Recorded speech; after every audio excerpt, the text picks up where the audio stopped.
Satisfied তো আসলে কোনো কালেই পুরোপুরি হওয়া যায় না। হাঙ্গার না থাকলে আরও বড় হওয়া যায় না, ক্ষুধা থাকা না।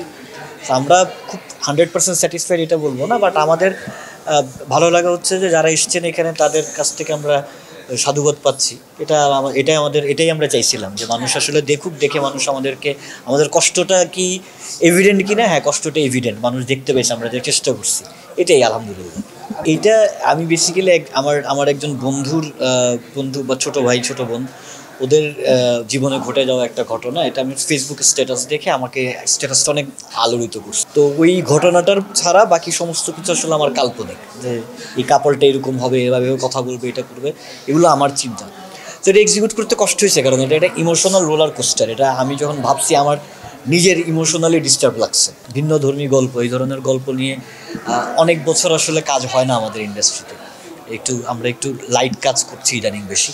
তো লাইট কাজের বাইরে একটা ভিন্ন কাজ আমার মনে হয় দর্শক দেখলে আমাদের ভালো লাগে। এবার এটার সবচেয়ে বড় সুবিধা হচ্ছে টেলিভিশন বা আপনার নাটক তো আমাদের এখানে আসছিল হচ্ছে ফ্যামিলির সবাইকে নিয়ে একসাথে দেখা। তো সেটা থেকে আস্তে আস্তে আমরা সরে গেছিলাম। এটা এমন একটা প্রোডাকশন, আজান এমন একটা প্রোডাকশন, আজান আপনি ফ্যামিলির সবাইকে নিয়ে দেখতে পারেন, আপনার ছোটো বাচ্চাটাকে নিয়েও দেখতে পারবেন, বাবাকে সাথে নিয়েও দেখতে পারবেন। এটার আজানের বিউটি। আমার এই প্রোডাকশনটা দেখে, আমাদের এই চেষ্টাটা দেখে যদি আপনার কথা মতো একজনও কেঁদে থাকে তাহলে আমরা সন্তুষ্ট। একজনও যদি কেঁদে থাকে তাহলে আমরা, তার মানে অন্তত একজনকে আমরা ভালো লাগাইতে পারছি।